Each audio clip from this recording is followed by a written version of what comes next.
Hello and welcome to Meet Our Makers, an artist interview podcast produced in association with Beats Per Minute. I'm your host, Jeremy J. Facette.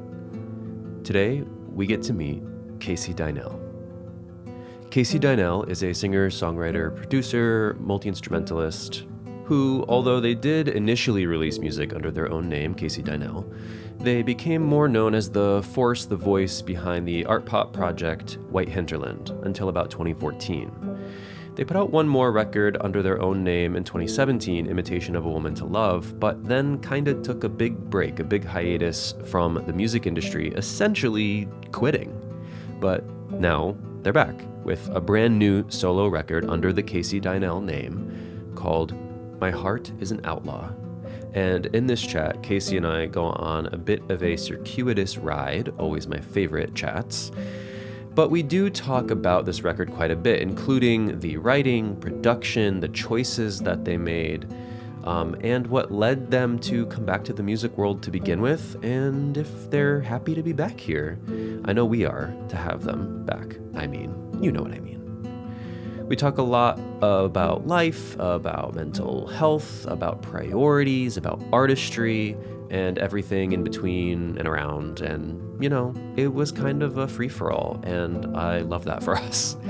If you were a fan of White Hinterland back in the day with songs like Icarus or Ring the Bell, then I strongly suggest that you check out Casey's new record. And I also suggest that you listen in because Casey was a lovely person to talk to, lovely interview, and I had a great time. And I think you will too listening to us talk about music, art, life, love, being happy, being unhappy, and everything in between.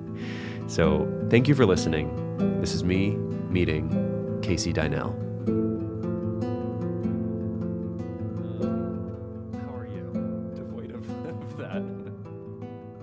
I mean, I feel like I have to answer every question in like a split screen. So there's like me personally, Casey, feeling good. Mm-hmm. Me, Casey, citizen of the world, concerned. Mm-hmm. Alternating between despairing and enraged, and it must be a weird time to be an artist releasing something that I would presume you're excited to release and are very proud of, and the joy of that constantly held up and like ping-ponging back and forth between that and all this other stuff. But constant. Feels very weird to like call so much attention to yourself in this moment. Yeah. But then I remember how many people it takes to actually make an album and how many really, really talented people helped with this one. Mm-hmm. And I get out of bed and put my feet on the ground and go outside and touch grass and think about those people. That helps a lot. Yeah. Well, I appreciate you coming on to hang out for a little bit. I've been so looking forward to this. I'm so humbled by that. Thank you, and thanks for coming on. You have a new record coming out, which I haven't been able to say that in a while. Called My Heart is an Outlaw. It's out October 17th on Jealous Butcher.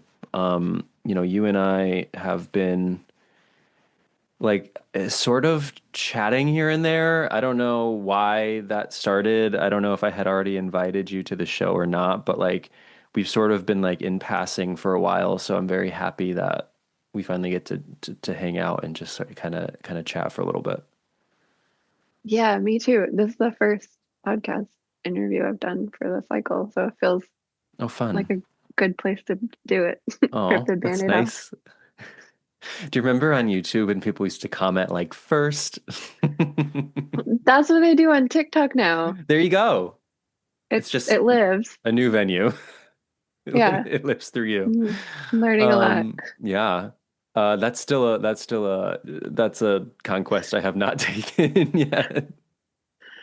I'm always like, I try to stay open-minded to platforms, but I'm also like, just like, which is the one that's going to kill me the least? And I was very surprised. TikTok was the one I thought would kill me the most.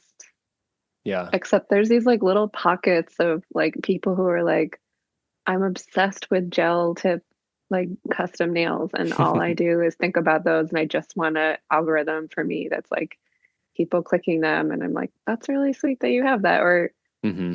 the queer garden talk world, it's like be nice to my boyfriend. He like made this really beautiful organic zucchini. And you're like, okay, All right. It sure.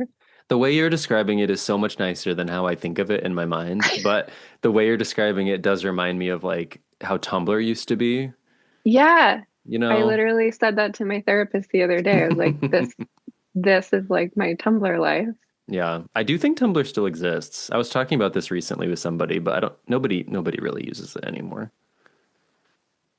I feel like I would have figured out I was gay earlier, sooner, if I just stayed on Tumblr a little longer. I mean, it is the only place that Sufjan Stevens has a website still. See, proof. Proof. Social proof. I feel like because I'm like I'm old enough to have had the like live journal to Yep. Tumblr pipeline. Yep. Um, and yeah, I was talking to my therapist about that a lot, being like, I thought I would really hate TikTok, but when I think of it as just like Mm. this generation's live journal to Tumblr Mm. thing, I'm like, Yeah. this is cute. Also, I like that people seem really comfortable being candid in the way that I felt like we were on MySpace. Yeah, no, it definitely gives big MySpace vibes in that sense. It's so interesting to talk about this for me because I'm a teacher, so I work with teenagers, and like literally yesterday they asked me because I told them I don't have TikTok, which I tell them all the time, and they forget immediately. But they asked me like, "Well, what social media were you on in high school?" And I was like, "Well, I think MySpace might have still been around." And like Facebook had started, but I don't I might have had one, but like it wasn't the big one yet. Hmm. And I was like, I don't know. I think it was MySpace. And then I didn't mention things like Tumblr and LiveJournal because I'm not sure that they know what that is. And plus I don't Just want to get into it. just like crickets for them. Yeah. Yeah. I I'm like, yeah, LiveJournal. It's where all the emo kids would go and talk about their days and post poetry. Well, MySpace was so pure. Like, Hmm. I think it was a time also where, as a musician, I really was only doing anything out. Like, I didn't want to leave the house. I've never wanted to leave the house. Hold on. Mm. One sec. My earrings are clacking. I don't want you to do it. Like, who wears hoops and then puts on these earbuds? Um, so I think the only thing that would get me out of the house would be like if I felt like it was my way to make a friend, and Hmm. MySpace felt like I could message like Ed from Grizzly Bear and be like, "Do you want to play a Boston show? I think I know a house." Oh, Or yeah. um Did or I that made pan friends out? with my friend Laura. Yeah, actually I think the first Grizzly Bear show was one that I booked not at a house. It was at the Middle East I mean, downstairs. why is that not on the wiki page? That's the history right there. Ed can keep me honest, but Yeah. I it was a very like I remember my friend Laura, who now is my actual friend, Laura Burren from the Minor Birds, and I Hmm. saw her photo and was like, that chick looks so cool. I'm just gonna like them, so maybe one day I'll be their friend. And then like 7 years later, it finally happened. But That's nice. I'm supposed to interview her manifesting. soon. I'm a Her record is amazing. Yeah, I'm excited. I've been, kind of with them since the first one, so it's kind of cool that she's still out there. And the way that remaking some of these songs in these more like intimate settings, I'm excited to listen to it. Um, so anyway, I mean, yeah. So I guess we should talk about the record a little bit. Oh, Um, fine. oh, fine. That's okay. Honestly, I don't know how anyone who listens to this feels, but my favorite times on this are always the like discursive and circuitous discussions. I mean, that's so much fun for me as a interviewer, so I'm fine with it. Cool. But My yeah, so friends call this it Casey time. hey, I like it. Maybe that'll be You never know. that can be the name of this episode. Um, So this new record, I said I don't get to say that all the time, and it's true. Your last Casey Dienel record came out 2017, Imitation of a Woman to Love. And before that, the last White Hinterland record came out in 2014, which feels bananas at this point. That was 11 years ago that Baby came out. That baby's like starting middle school this year. Yeah, that's a sixth grader. They've got braces. Yep, she's on TikTok. Yeah, oh, definitely. So it's been a while. I mean, it's been now about 8 years since the last record came out, and this feels like this sort of momentous return. And we can get into all of the stuff in the interim in a little bit, but I am curious, when we've had this long of a gap between releases, and I know that you did take some time off of music, how long have you actually been working on this album? I'd say actively working on it for about 4 years, like really started writing in earnest in 2020. But I wasn't like, I'm gonna make an album. It was just during lockdown. I was like, well, what else am I gonna do? I'm gonna just Mm-hmm. make some music. And I've always had a really consistent writing practice. Like, I don't know why. I don't think I have like especially great habits or anything, but I just really love it, and I kind of need it in order. It's like the way people need to do crossword puzzles, I think, is Mm-hmm. the way I need to always be like tapping away at some musical idea. But yeah, like 2 years of like active writing, 2 years of active producing is how I would say. And then I took 4 years off, kind of where I Mm-hmm. was like really just being a fan again, just trying to get back to like the childlike place of like listening to music, not analytically or because it was a band that like someone on my team was like, you should definitely check them out because you might want to tour with them. I just wanted to kind of take all of that noise out and just be back in that space of like stumbling on great records for no particular reason. Yeah. So if around 2020, you said you started that's around when you started sort of crafting what became this record, but you weren't actively making an album at that point. Like, was there a part of you that at that point still, even though you were writing and making these songs, still didn't think you'd ever put a record out again? Totally. I think I've always known deep down that I make music for myself, but feel a I feel like a boop but a boop. I feel like this conflict about it. Like, is that selfish? A Mm-hmm. little bit. Um, but when the music industry got not so fun for me, felt like I needed to figure a way to detangle that just because I didn't want to be so deeply enmeshed in this thing on autopilot and not thinking about like the toll it was taking on my personal life, my like physical health. That was a big one. So, I started so young. I started music.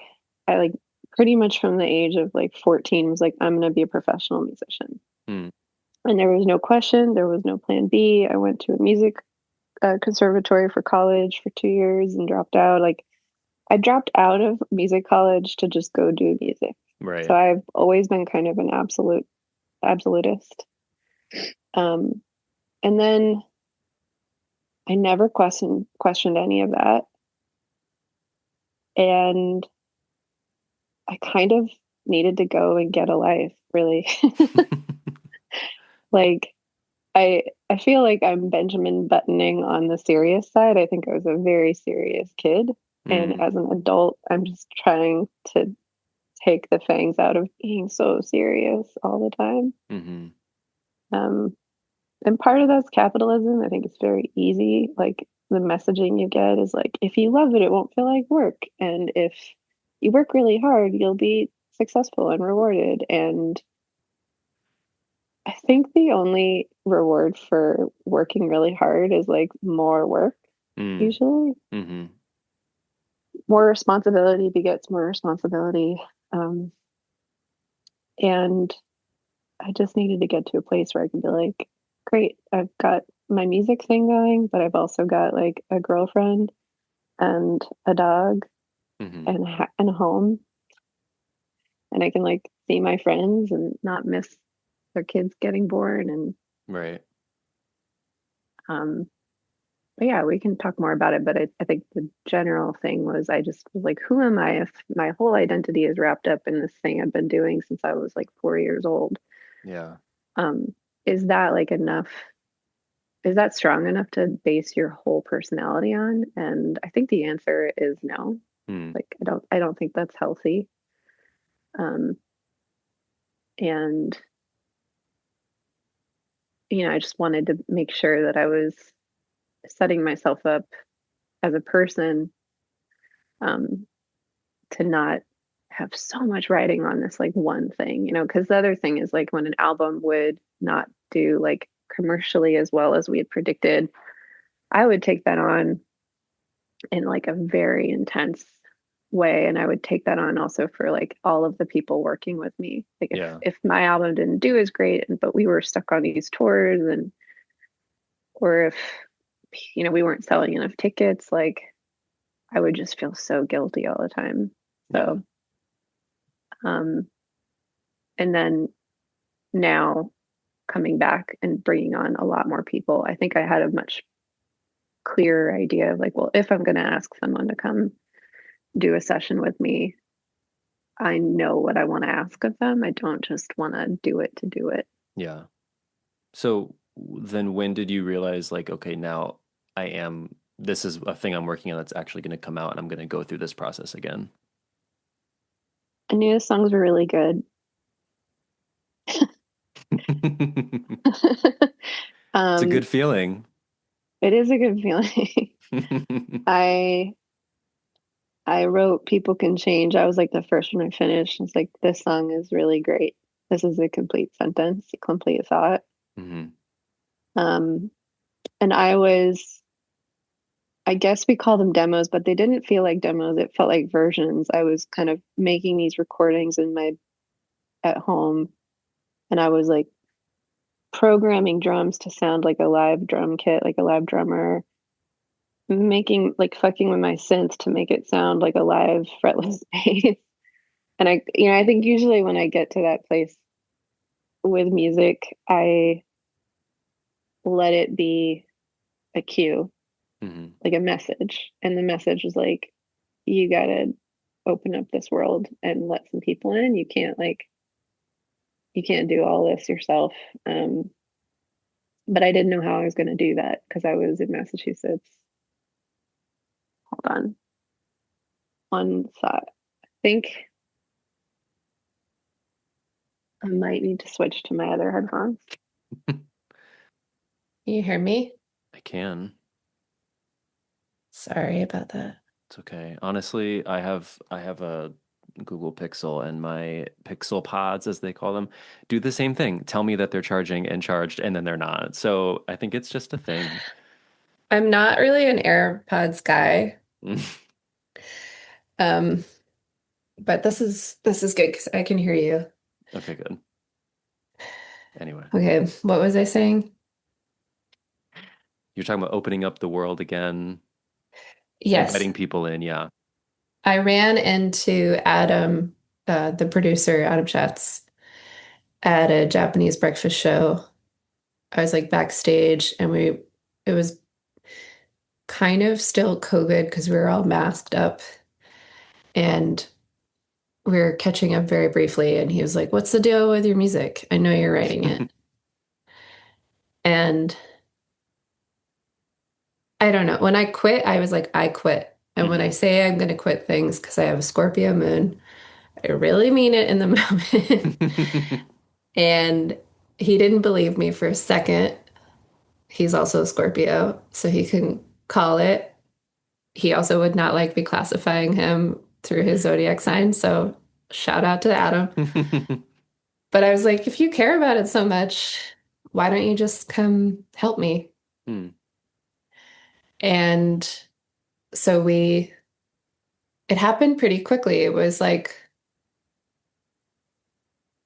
well, I guess for me, quick. It was like a year later, we kind of picked that thread up again. I had written a lot more, and he bugged me again, like in December of like 2023.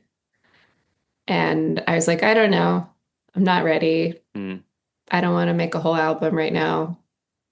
And he's like, just send me what you have. So I sent him a bunch of demos.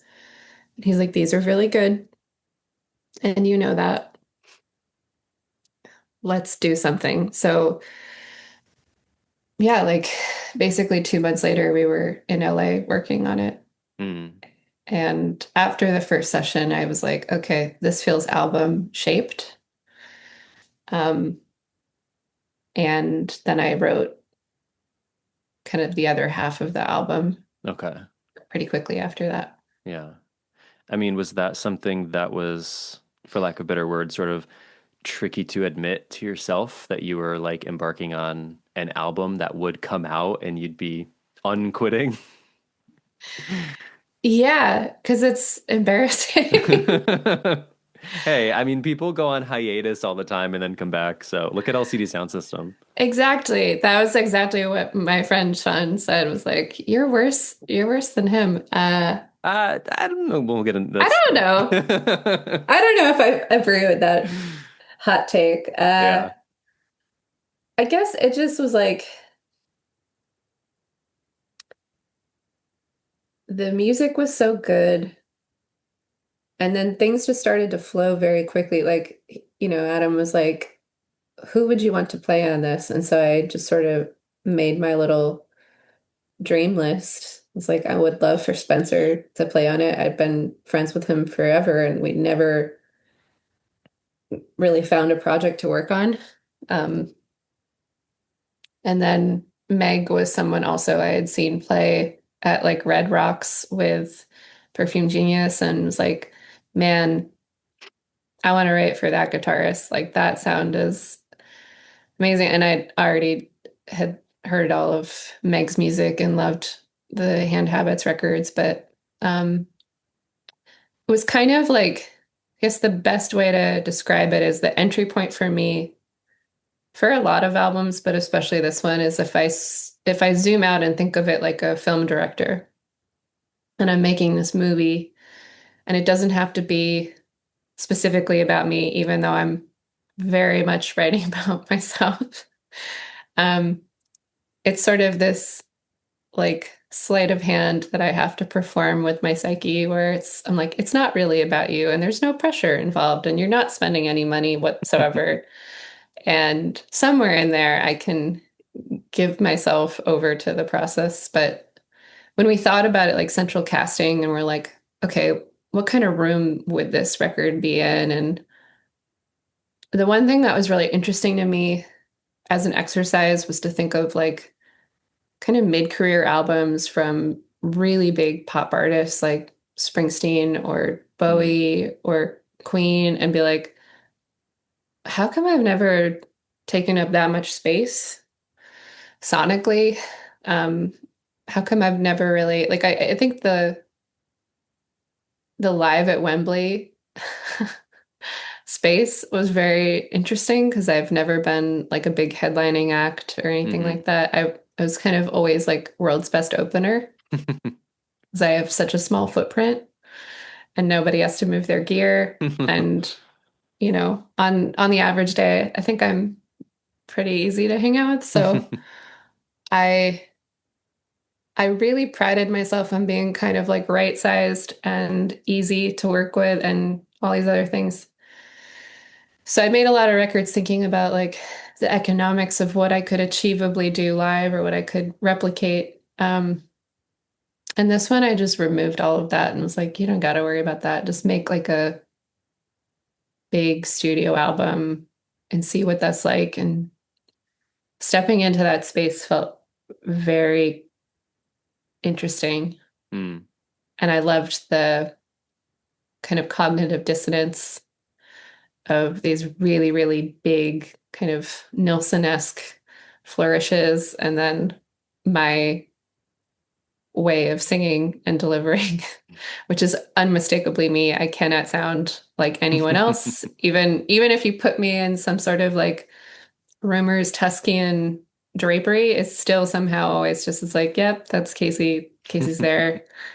And I think when I was younger, I always felt so sheepish about that. Like, why can't you just sing like Adele or like, or play piano like Keith Jarrett. And it just takes a while, I think, when you're that kind of artist to get to a place of like acceptance and like that's a good thing. A lot of people work a long time to figure out what they sound like.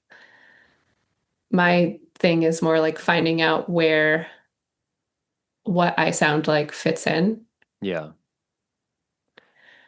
Yeah, I mean, Yeah. I feel like, to that point, since the beginning, you've sounded like you, and maybe that leads to some internal struggle. But it is true. I mean, you're right. Like there are big, big, big people who hit it big eventually, or whatever you want to say, that take a long time to find their identifiable sort of sound. And you've gone from sort of the piano pop world into like the electronic pop world, and dance music has mixed in there, and there's a little bit of industrial music in some of your work too. But yeah, I mean, you've always sounded like you. So Yeah. I can't help it. yeah, it's good that you've gotten to a point where you like sort of do embrace it. Yeah, I think understanding your place in the whole ecosystem of a record is really important. Also, it's the only way I've found to enjoy it. Mm, And I don't want to do it if it's not fun. So, yeah. and that way I'm a total brat. I don't work well under stress. I don't work well under duress. I need everything to be like, pleasant and fun and relaxed. Otherwise, I just completely shut down and the music suffers. Yeah. So, Yeah. understanding like, okay, I'm not like the axe man. That's not my role, but that's fine because, someone has to write the music for the axe guy, and that's my role. Yeah. Um, and same with singing, I think a lot of my favorite singers are not technically considered amazing singers, but they sound when you listen to Bob Dylan, you're like, this is an incredible voice. Yeah. Um, or even Madonna. I love Madonna so much. And there are times where like Madonna's pitchy or has some real grit and like grating sound in her voice, but it sort of works. I think that's part of what makes Ray of Late like so good is when she does push her voice to the limits of her range, which is not like the biggest range in the world. Yeah.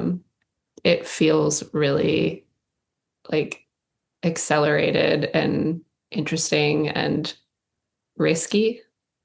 Yeah. Um, which could just be me justifying like sometimes being pitchy, but whatever. No, I I'm think there's truth to that. I think there's truth to liking when someone isn't trying to be like in this pristine mold, or like um traditionally skilled is like not quite what I want to say, because they're still skilled vocalists, but there's just something about the sound of their, like the timbre of their voice, that they lean into or they don't shy away from. I think there's truth to that. Yeah. And I think a lot of, for me, lyrics are like kind of their own instrument. And I think that's really where I've spent a lot of time in the last 10, 12 years. It's Hmm. just starting to really lean into that more. Um, Especially on this album, there's a lot lyrically happening, Yeah, but there's a lot of words on this album. it was a lot of words. I had a lot of stories built up for Yeah, 8 years. I would imagine so. Um, so let's talk about some of these songs. So the last single you put out, which is the second single from the record at this point, we're talking in September right now, is 17, which when I first heard it, I was like, I think I listened to because I got, a stream of the record, and I think I got it the same day that Your Girls Upstairs came out. And that single was so unlike what I would have expected. And not even that 17 feels expected because it doesn't feel like anything else in your catalog, but there was something about just sort of like the very lo-fi sort of grit of Your Girls Upstairs and the guitar leading the way, which is not a common instrument that we expect from you. But after I heard that single and then I listened to the record, I was like, this is the single. Like, this is like the big song. Yeah. Like, I know it's like 8 minutes long, so maybe that's part of why it wasn't. I don't know if that's why it wasn't the first one, but it is such a like driving, like synth pop, dance pop sort of Odyssey kind of song. Like when I was listening to it the first time, I happened to be driving and I was like, this is a driving song. Like, Yeah, I it feel like I'm is. in a John Hughes movie and I'm sailing down the highway.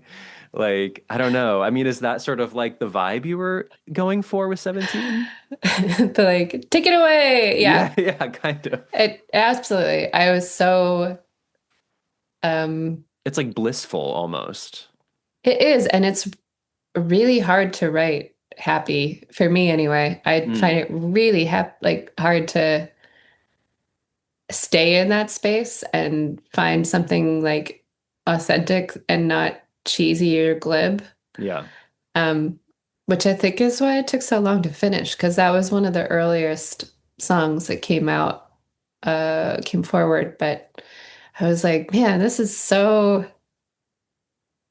there's like zero friction in here, and Hmm. that feels everything about good storytelling, is kind of the antithesis of 17. And that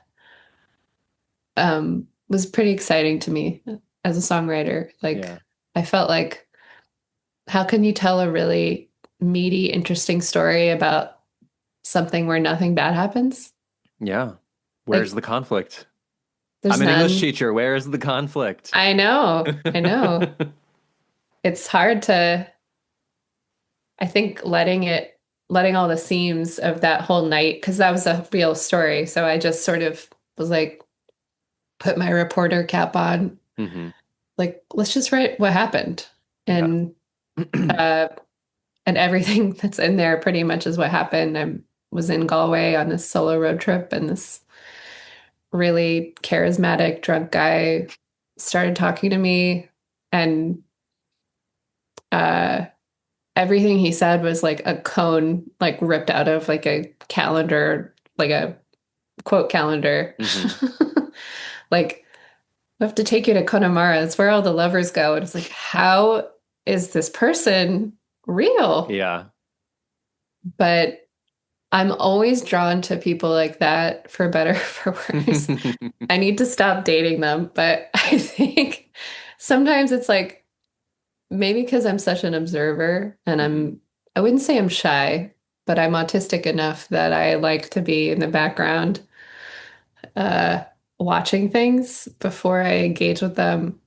And I'm very enamored with people who can just like live fully, like full send on their extrovert vibe, uh, and kind of be this like Pied Piper in a room. I'll never know what that's like, but I love watching it. Yeah. And I find those people actually very important. Um, like, if you're gonna change your life, usually it starts because you have somebody who pushes you out of your comfort zone, or something pushes you out of your comfort zone. And that trip was sort of the beginning of me being like, man, I really do need to get out more. I need to, I can't just write about the world from my, you know, safe cocoon of my studio and Situate. I need to actually, face to face with people. And then the world locked down like Hmm. a year later. And that just reinforced all of it. But Yeah. yeah, it was that song was so, when I showed it to Adam, I almost didn't want to, because I was like embarrassed. Like, and then I got this one, and it's very long, and it's not going to stop being this long. In fact, we're going to record it and it's going to be like 15 minutes long.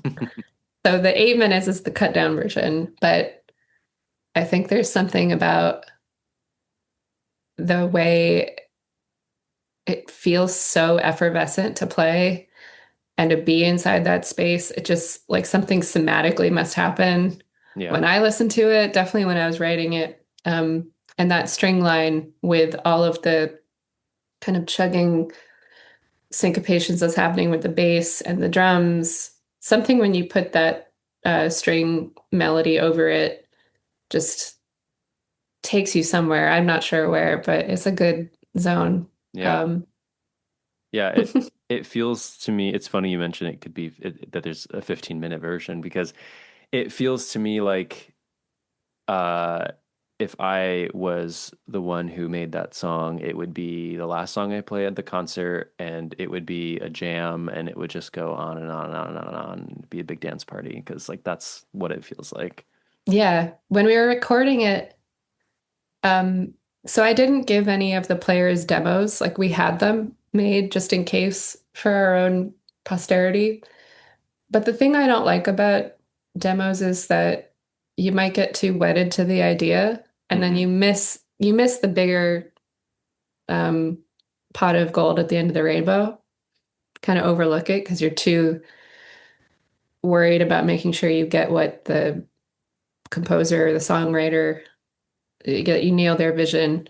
My Yeah. vision's really not that important in the scheme of things. And my name is on the, masthead of the session, but uh, a lot of what I do is about establishing chemistry.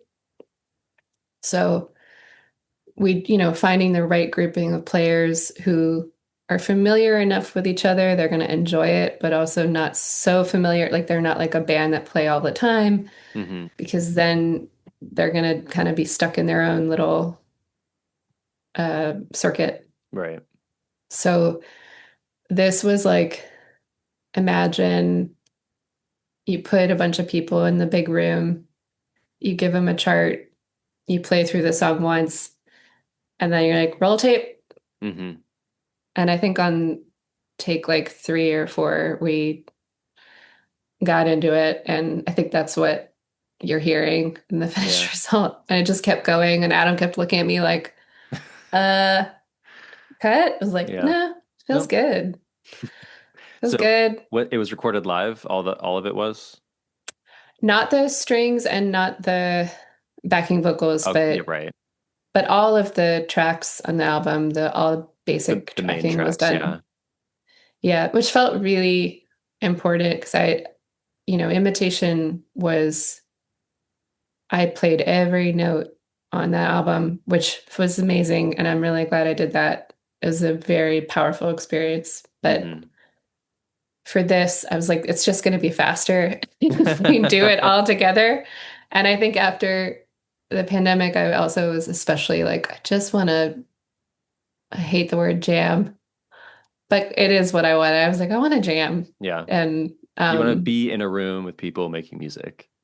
yeah, like it's the one thing I think I've never taken for granted is how music is this incredible language where you like someone who you've never met, I can give them a sheet of music and we can sit in a room and they can just like, you know, play my whole life story in 8 minutes and make me cry while I'm like trying to do all the comping on the piano. Hmm. That is so, if that's not magic, I don't know what is. And I don't know what got into me to choose this as my life, but I'm very grateful at how young and dauntless baby Casey was just like, yeah, I want to do more of that. Yeah. Yeah, because how old were you when Wind Up Canary came out? I think I was like 21. Yeah, that is young. I was recording it on weekends as a school. I hated school. And so I'd go to this estate out in Leominster, Mass. That my friend Jim was the caretaker at. It was like the gardener and the fix-it guy. And he had built a recording studio. And he's like, let's just make some songs for free. And I had such balls. I like went to a local inn, like a hotel in Cohasset, Massachusetts, which is no longer there. I just knocked it down. but it was the off season. And I was like, knew they had a grand piano. And I was like, hey, can I just take this for the winter? And I've always been a little bit like that. Maybe, maybe it's the neurodivergence. I'm just like, yeah, you just ask. And if they say no, they say no. Right. And so I asked and they were like, you can rent it. And I was like, sure. How much? And they told me, and I was like, all right, I'll get a job that'll pay me exactly enough to rent this. And that was how I made Wind Up was That's so funny. pure, yeah. Just gusto. So much. And it wasn't like I'm gonna make an album and I had no Right. plans. I still have no idea what got into me, but I'm really glad it did. Yeah. No, it started this whole journey, I guess. Yeah. I definitely am not like a big planner. Things just kind of an idea like sprouts like a nymph from like Zeus's forehead, just like boop, and then before I know it, I'm like doing it Yeah. and they get pretty big, Yeah. The nymphs. but yeah. Yeah, and I mean it's interesting too because like Wind Up Canary did come out under Casey Dienel. Um, and then White Hinterland started, I think, right on the next record. And then you had Hmm. two of those. I think three of those. You had three of those. Three. Because I came on board to your whole thing when Kairos came out. Because I That's the remember, gateway drug. yeah, that's my and probably a few people's gateway drug into your world. Because I remember specifically seeing when it came out, like reviews of it, and I saw like the album cover, and I was like, like, what's that? Which I still do. I mean, I still do that sometimes. I mean, every now and then, like Stereo Gum or Pitchfork or someone will review something I've never heard of, and the cover just strikes me, and I'm like, I'm gonna go on Apple Music and listen to that. So I remember when that came out, and I had no idea who you were at that time, and I was like sort of taken by that. Neither did I I. but I did get to be the cool kid who knew what Icarus was before Project Runway, so that's fun. I Wow. know, I was very happy with myself. Um, because I remember I remember watching that and being like, wait, I know this song. Um, anyway, but so White Hinterland had three records ending with Baby, and then you hadn't quit music then, right? You had sort of just decided to stop that moniker. Is that Yeah. correct? Right. So, I mean, there were only 3 years or so between that and the next record under your own name. But what led you to that decision? Like White Hinterland is sort of over, and I'm going to go back to my name. The honest answer is I took on the moniker to get signed. Mm. That was sort of a condition of the signing, not like hard and fast, but it was like, hey, we would be more interested in you if you would consider not going by your name. Um, Did they want it to sound like a band? yeah. Yeah. And I think also indie rock is a very different climate than the like Phoebe Bridgers time that line that we're in now, Yeah. or the Chapel Roan timeline. But I think, no one ever really said the quiet part out loud. I do think it probably had something to do with gender. Mm-hmm. Um,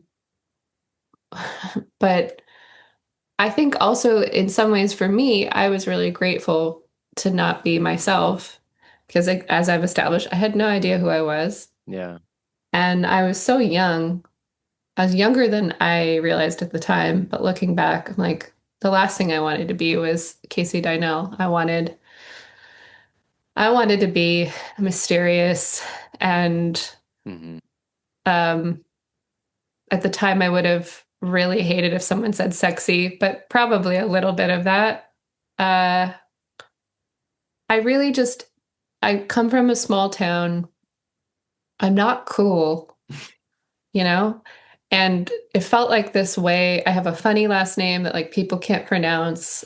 it felt like so easy to just adopt this alternate identity, until it wasn't, and until I started to have second thoughts about it, whereas like all identities are a bit concocted, including our personal, like given one. And I mean, obviously now as like a non-binary person, I think a lot about the ways in which we mold identity to who we are. We kind of like update it as we go. Mm-hmm. But it feels to me like kind of like the advantage of having a first name like Casey growing up was that it's very androgynous. And so like people in music were always thought I was a boy. I mean, jokes on them, like they weren't wrong. But this is me looking back. At the time, I was just like, oh my God, this really cool label, Dead Oceans, wants to sign me. Mm-hmm. I was a huge fan of Jason Molina and, you know, Anthony. And so being able to be part of that catalog was, and still to this day, was really mind-blowing. And to see Dead Oceans grow into what it's become now, also it's like amazing that it's kind of like the home of like all the coolest indie rock girls in the world. At the time, you know, I was the only like female artist on there, and it was very lonely. And touring that way also is very lonely. And so I think when my contract was up, I was just like, I don't know what I want, but I think I really want to just go back to being me, figuring out what that is. And also, I love my last name. You know, I'm my dad's kid, and there aren't many people with this last name, and it's unique. And I look like my father. You know, it felt very weird to want to be like, I want to erase this thing that I'm actually really proud of. Yeah.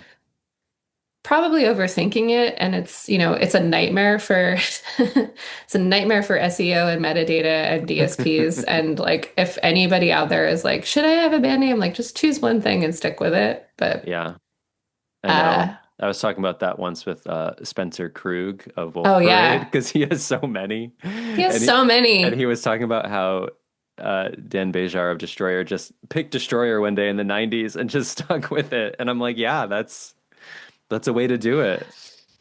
Yeah. I mean, I think probably at some point the label had hoped that it would become like this band, but yeah, it's kind of, I'm not that kind of musician. I've always been a bit of a lone wolf, and I'm very envious of bands. It looks awesome. But I think I'm too private, and I need to kind of go and like beta test things when no one's looking, even when I live alone, but I just like built a studio just in case there's anyone here ever, like if, you know, future partners here. And I'm like, shh, I'm going to go over there because I don't want anyone to hear me. And yeah, a friend was like, I was like, yeah, I just, you know, I want to make sure like I always have a room that's set up for me, that I won't bother anyone. And yeah, she was like, you'd never bother me. And I was like, what I mean is, I don't want you to bother me. Yeah, I want to be undisturbed. I want to do not disturb notice on my door at all times. Yeah, it's funny too. Like you know, if I ever am writing a song, or especially if I'm trying to record something, if anyone is around, I can't do it. Like, even with I mean, I'm in my little office thingy right now. If my door's closed, doesn't matter. Like, if someone's home, I can't do it. Same. But I will happily show it to you when it's all done. Like, I can't Isn't that wild? Yeah, I can't be live in the process. I'm so like not embarrassed, but I'm so like insular about it. Like a song like, let's say Junkyard Dog or Three of Cups, like that is like some of the most personal shit I've ever put down into it. That is like the most warts and all. And if that was like in progress, I'd be like, nobody look at this. But the minute it's like, now we have the test pressing of vinyl, and I'm like, millions of people, please, like, go listen to this. It's honestly, It's so honestly weird. psychotic, and Yeah. I don't know what's wrong with me. It's so weird. No, I'm right there with you. I don't know either. Even Like, even this podcast, like if I have an intro to record, because like I don't know. I don't mind if someone's here while I'm recording an episode, although they have to be fucking quiet. But if I have to record an intro, I'm like, can you just like put on your headphones? Can you leave, please, for this 1 minute that I have to record this intro? I don't know. I have you always been like that? Yes. Yeah, me too. Yeah. I would stuff lyric sheets like in the piano bench as a kid and be like, nobody look at this. And then my mom swears to this day, Leslie swears she has never ever looked. Mm. I do not believe her. I wouldn't believe any parent that says that. And like I know like OpenAI is like reading whatever you write. Like whatever I was writing back then was no good and probably scary because I Yeah. had like a real like I think I read Wuthering Heights when I was way too young, and then I had like it really fucked with my personal songwriting algo for a while. So That's funny. I had a lot of like doom and gloom and Yeah. death and Windswept murder. moors. Yeah, no wonder why I'm so normal. So, okay. So I don't know what year we're in now, but after Imitation comes out, which if I remember correctly was you said you played every note on it and it was super independently released. Like you really did handle that. Is that correct? Right. Uh-huh. So after that came out, it wasn't too long before like some news outlets were reporting that you were sort of taking this hiatus or quitting, as you would say, from making music. Was that an easy choice at the time? I'm shocked my dog hasn't barked yet, so that's fine. Wow. Oz has some thoughts. Hey, come here. Whatever it is, it's my cat. Um, was it an easy choice? By the time I broadcast the choice, yes, I think I'd had a tour in Europe where I kind of just something in my body was like, we're done here. Yeah. And like every show, I would end it by being like, thank you, Poznan, or wherever I was. Like, I just like, thank you, Paris. This is the last time I will be playing here. I have no idea if that's true. That's very melodramatic and also more symptomatic of like undiagnosed depression. But I think, I was in my early 30s, which is part of what makes this crazy to talk about is like being 32 and saying like, I'm done, I'm cooked. But the music industry really is so youth oriented, especially then. And you can only be like the wonderkind for so long, and I think I'm not that, I don't know if I'd say that's what I always was, but I think my first couple of albums, a lot of the attention was like, what a precocious little sprite. And I liked that. I thought, and I think a lot of the attention I got reinforced some of the worst impulses in me. It's no one's fault, but like, like for instance, like I got $2,500 for every album I made as my advance, right? But being congratulated on like making that work reinforced that I didn't ever have to like ask for more money or just ask for more in general. I sort of became really good at like making things extra small. Yeah. And it's a people pleaser tendency, really. So I think I hit my limit with that on that tour, even though nothing really happened that was like devastating or catastrophic. It was just like, okay, we've taken this really far, but if we keep going here, we're just going to keep making ourselves smaller and smaller. And we don't even know what to ask for right now. Like, so, and I had a booking agent that was like, I think when I was 29, it was like, well, it's been really nice working with you, but I imagine you're going to want to have kids soon. So Mm, TikTok, and I hadn't even considered if I wanted to do that. yeah. Um, and yeah, I think I,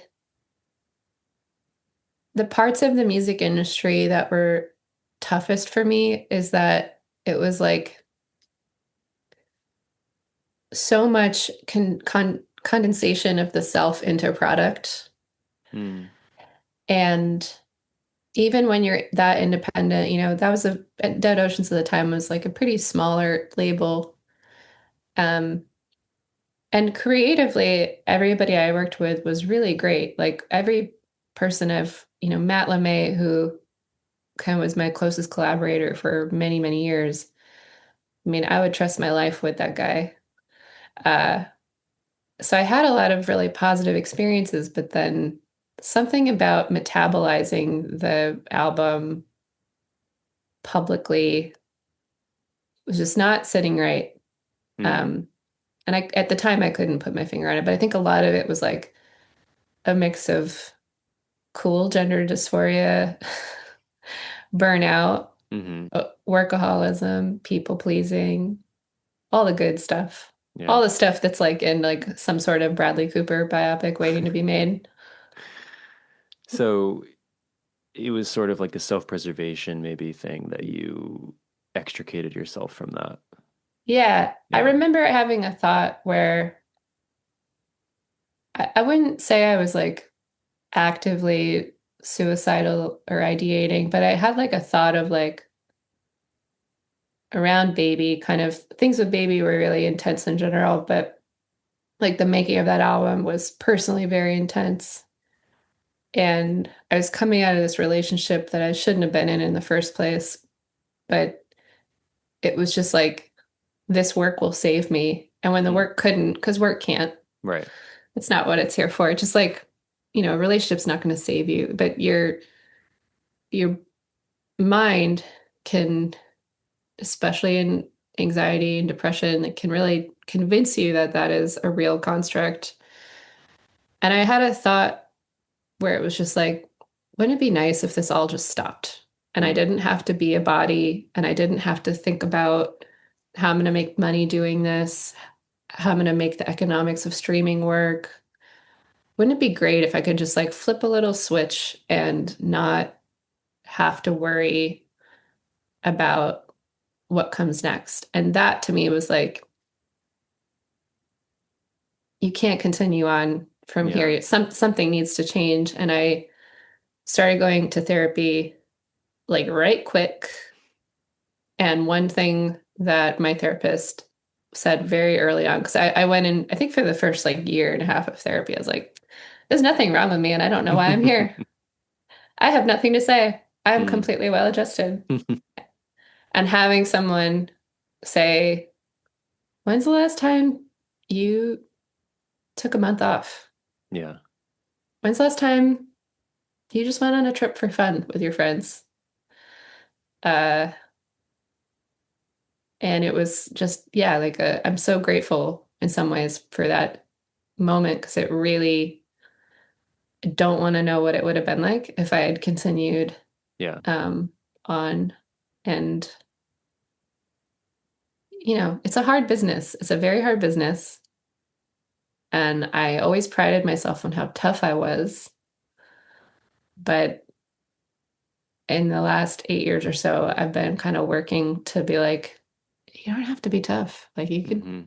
it's not weak to be Yeah. vulnerable. It's Yeah. not a bad thing to tell someone, like, I can't take that on right now. Like even this record, like I'm not going to tour the way that I would have in the past, but saying, exercising that no muscle with my full chest, Hmm. man, it's Yeah. still hard. Yeah. I mean, I would imagine though, and I feel like I've seen you mention this a bit on Instagram and stuff, like you have worked, I think, over the past 8 years, correct, to establish a way to live and exist separate from music. So now that you are doing it again, it doesn't have to consume you. Yeah. And maybe you're in a spot where you feel comfortable or able to release a full-on album and not let it consume you. Absolutely. And also I schedule breaks. Like I put in a calendar, like this week you are not gonna do promo or you're Yeah. not gonna um or I just hired someone to do social media for me because I was like, I don't want to be in here full time.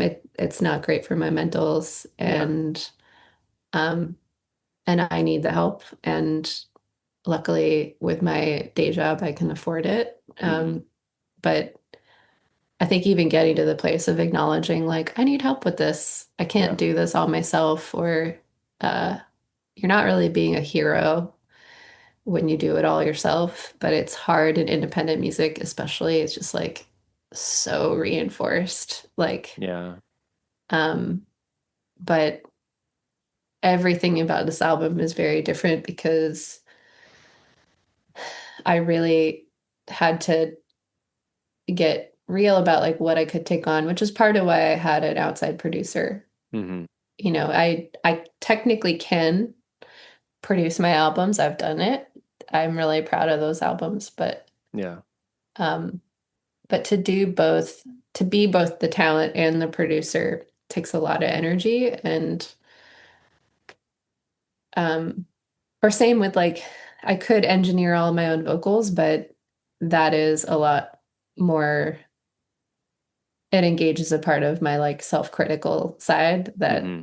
ends up actually slowing me down. Yeah. And it's so much more fun when I have someone like Rob Shelton, who's our engineer for a lot of this, just be like, that was the one. I'm like, great. Like, because I'm only focused then on singing. I'm not so focused on Right. the other parts. I find it harder these days to, um, well, when I found out also that multitasking is not actually what happens, like your brain doesn't actually do two things at the same time. It can't. Yeah.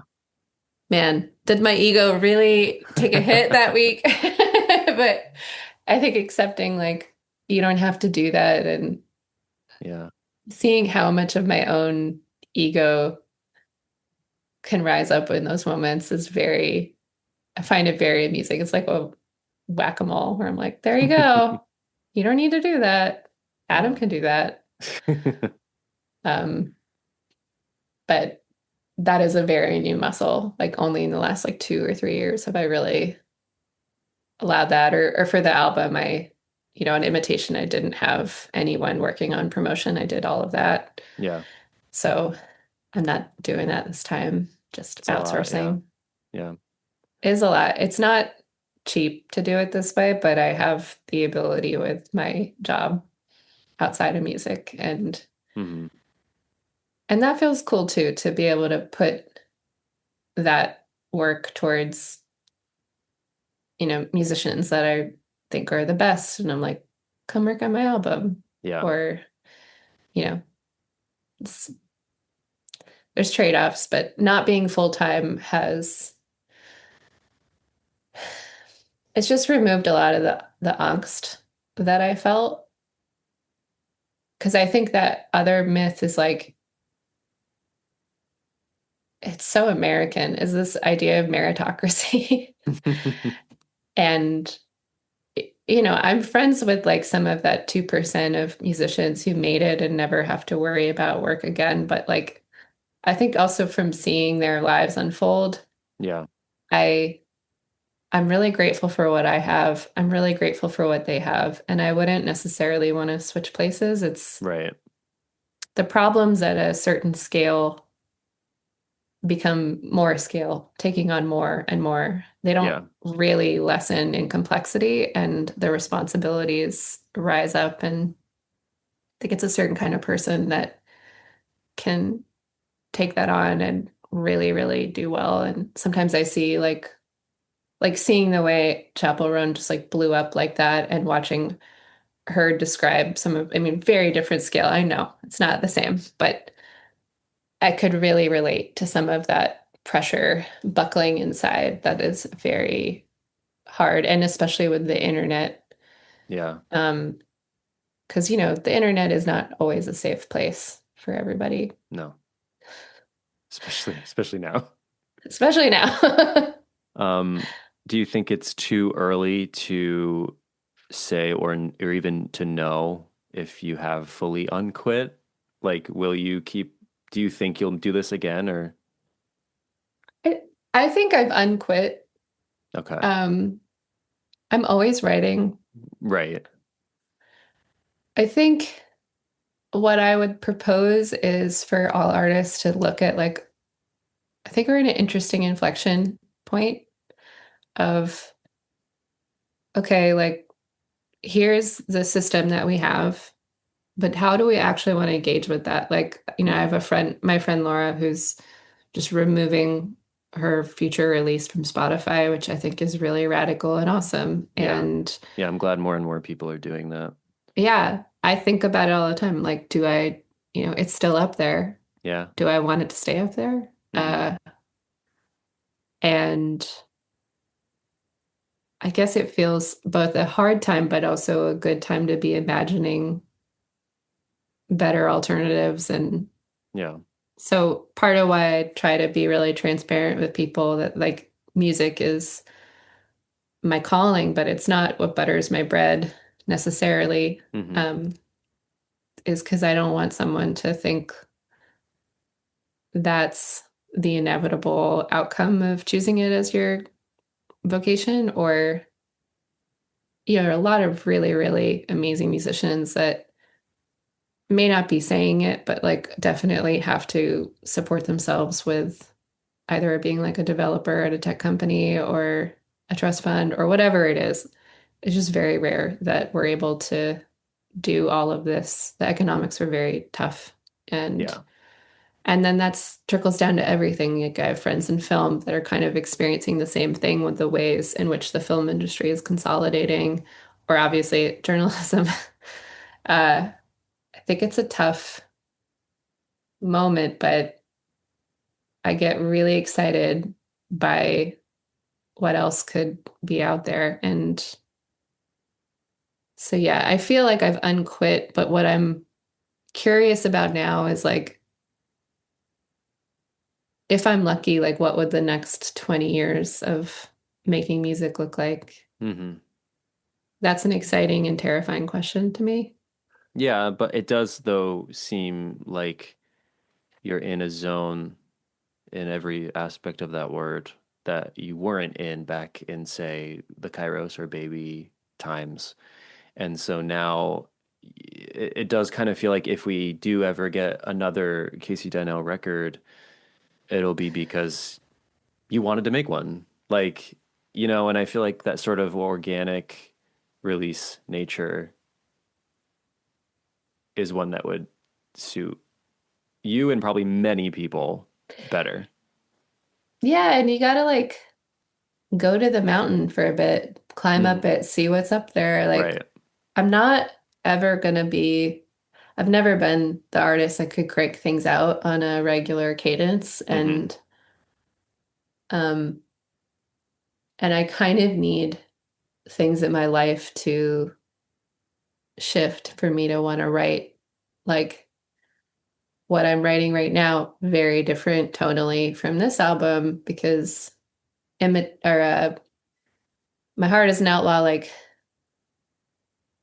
I had this period of, like, stability for the first time, like financial, emotional, romantic stability. And writing from that place totally changes your writing. When you're stressed and angry, like, that changes your writing. Yeah. And I was able to, I feel really grateful that I could capture both sides of that, like, how good it feels to just, like, go out in your garden and start your day, and then also, like, how scary it is to kind of meet your match and open yourself up to them and be like, whoa, this could really blow up in my face. Yeah. And I think having the ability to, like, sit and face that, I couldn't have done if I hadn't taken a couple of years off to just relieve some of the burnout. Right.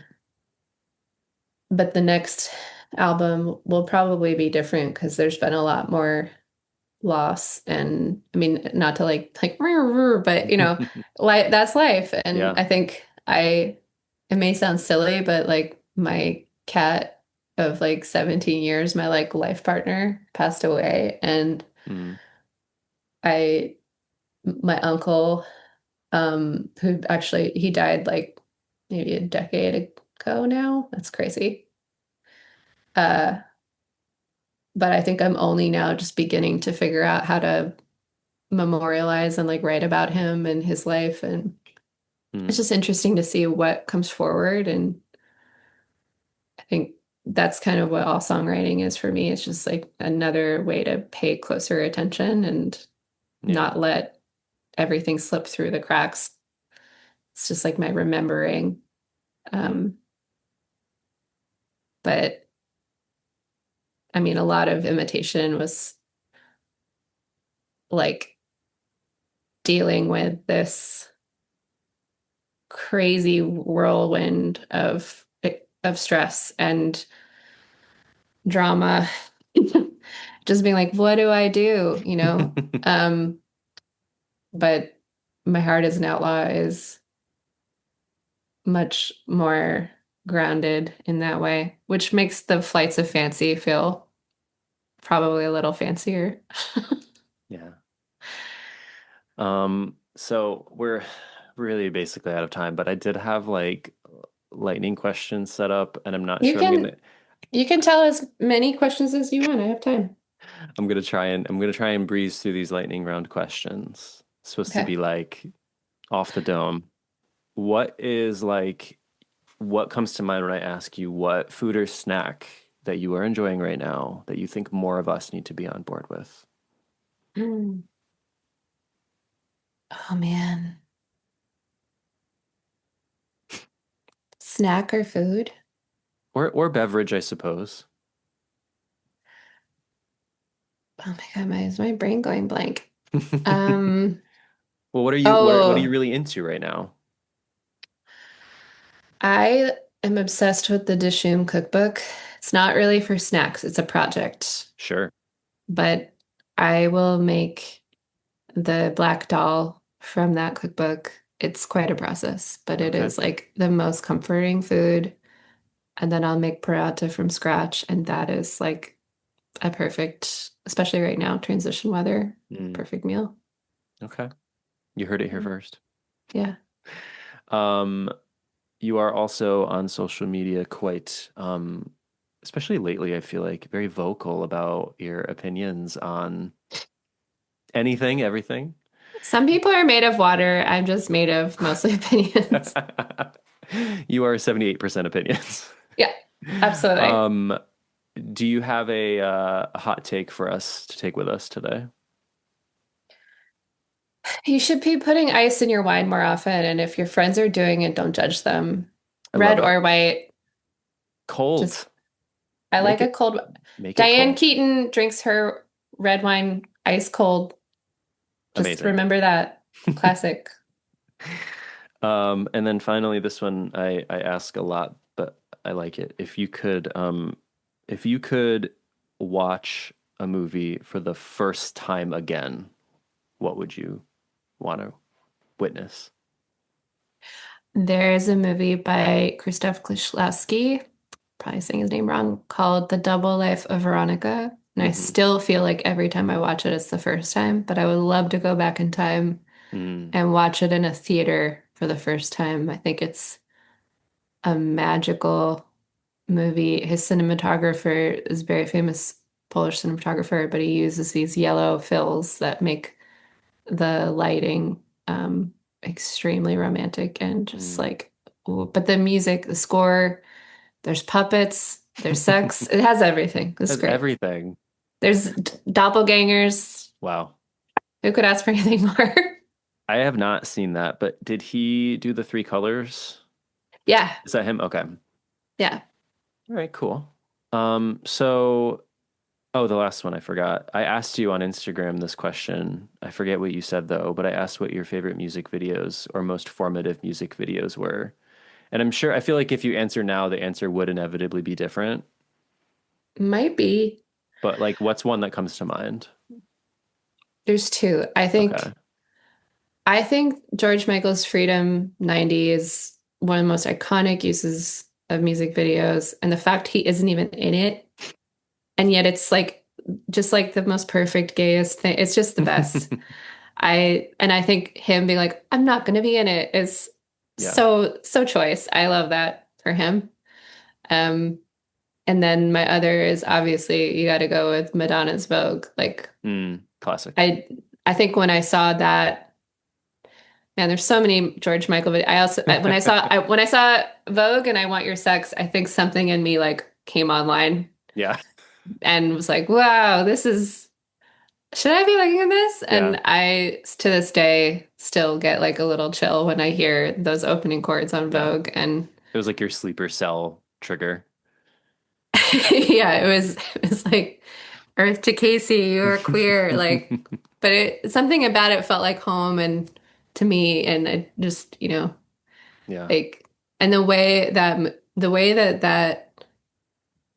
video, obviously the ballroom dancing is just like iconic, but the shots and the parts of the image where it's like, I think Madonna very early on figured out music video doesn't have to be a narrative. Right. It can just be like a mood board, a series of like really powerful images. And now, when you look at like someone like Lola Young, I feel like that's a person whose team or she has figured out how to capture images for the iPhone ratio that kind of do the same thing where you're like, I'm associating. Billie Eilish also very good at this, like makes you associate these images with their music for no apparent good reason, but you're like, when I see blue water, creepy stuff, I think Billie. And I think that's really cool. It takes a lot of money to do that well, but I love it. Yeah. I eat it up. All right, so we should reiterate again that this brand new Casey Dienel record, My Heart is an Outlaw, is out October 17th on Jealous Butcher. Is that your imprint, by the way? Nope. Okay, I wasn't sure. It's my friend Rob's. Okay, because is it tied to the song at all on the record that mentions the butcher?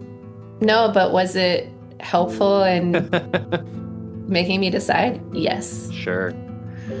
All right, so that's out October 17th. Casey, I'm so happy that we got to chat. So I'm so grateful. Thank you. I have so much fun talking to you, Jeremy. Let's do it again sometime. Yes, I would love to.